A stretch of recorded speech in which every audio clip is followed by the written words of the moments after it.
Who are the top prospects in baseball entering the season? Let's discuss on Fantasy Baseball Today Express.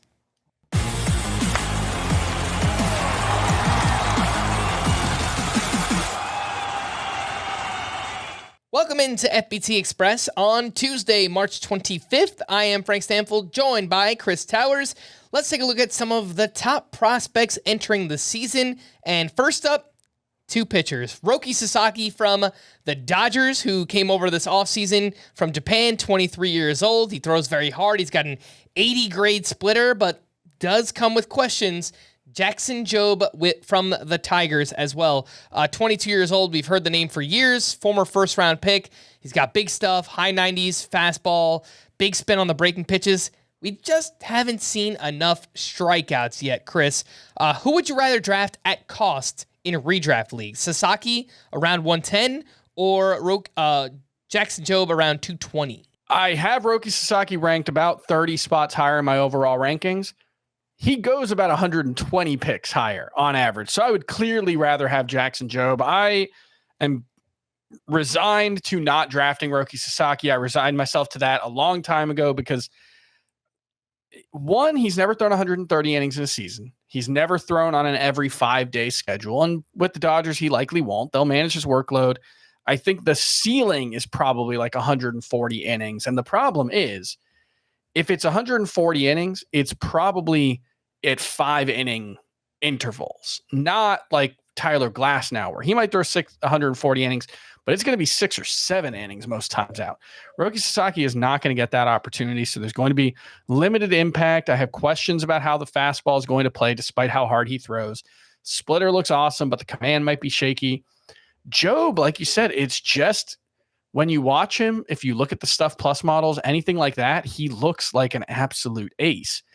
And then it was a 25% strikeout rate and a 12% walk rate last season, which not great for a top pitching prospect. This spring, it was like a 17% strikeout rate. So it's just, is he not capable of getting strikeouts, or is he just not focused on getting strikeouts right now? As a prospect, working his way up in spring training, maybe he was just focusing on the process rather than the results. Developing the rest of his arsenal, brought his curveball back, introduced a sweeper and a sinker. If that's the case, I think Jackson Jobe's upside is super high. I just wish I felt more confident he was going to reach that ceiling.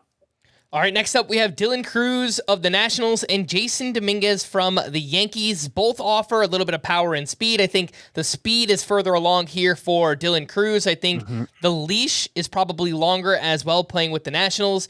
Dominguez, maybe a little bit more power here. Good OBP skills as well. Dylan Cruz going around pick 113 right now over the past week, and Jason Dominguez at 136. So at cost, Chris, who would you rather have?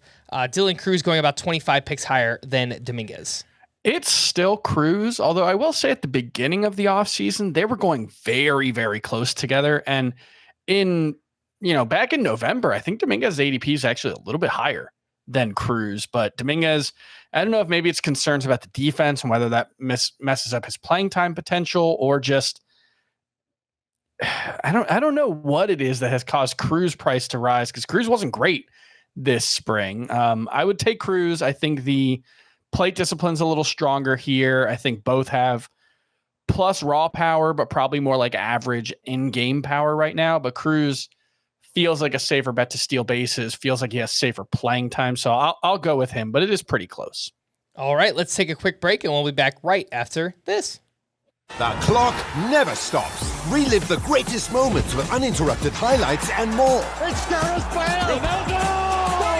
Wonderful goal! On the UEFA Champions League channel. Streaming free. Welcome back in FBT Express. We're breaking down the top prospects entering the season. Let's talk about the Red Sox big three. Christian Campbell at second base, Roman Anthony in the outfield, and Marcelo Meyer at shortstop. Christian Campbell, we know, will be on the opening day roster. Roman Anthony starting in the minors, arguably the top prospect in all of baseball. And Marcelo Meyer also starting in the minors.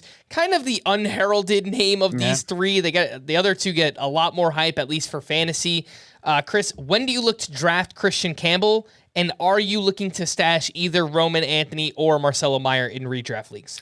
I am willing to take Campbell inside of the top 200. I'm surprised there hasn't been more helium to his price since he's been named to the opening day roster, but maybe it's muted because of the iffy spring production. I will say the Red Sox never wavered in their faith in him. And, the strikeout rate was high this spring. He didn't hit for a lot of power. One home run, technically it was two, but one wasn't in an official Grapefruit League game. It was in the spring breakout where all three of them actually homered for the Red Sox, which was fun. But Campbell, was arguably the best hitter in the entire minors last season. Checks all the box analytically with his approach at the plate, how hard he hits the ball, passes the eye test as well. He's a good athlete.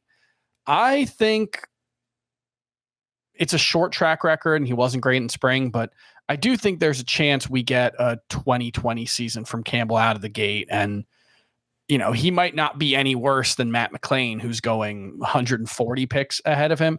Anthony, very stashable. I think he's the top prospect to stash.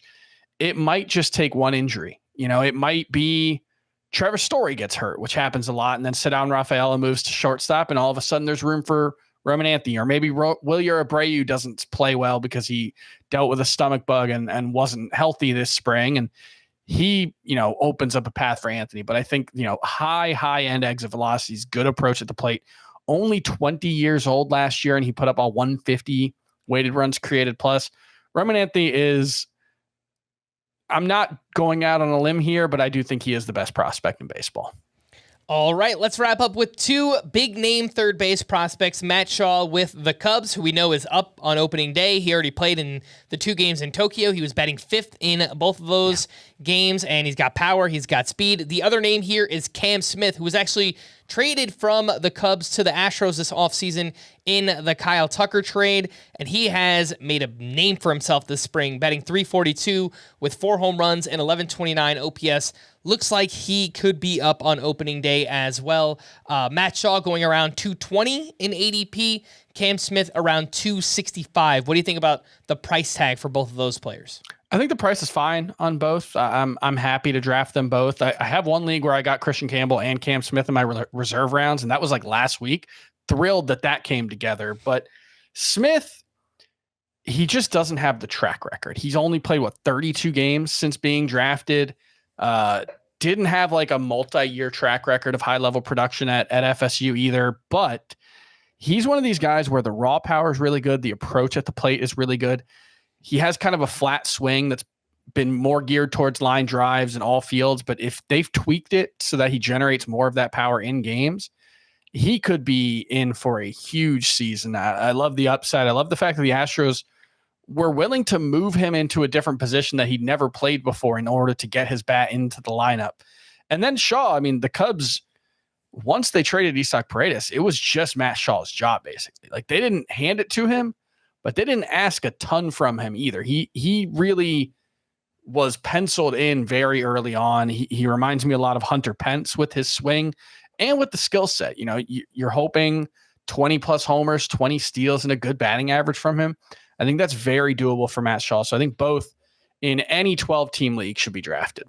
All right. For more extensive fantasy baseball coverage, listen to our full-length podcast, Fantasy Baseball Today, on Spotify, Apple Podcasts, or anywhere else podcasts are found. Thanks for listening to Fantasy Baseball Today Express, and we will be back again tomorrow. Bye-bye.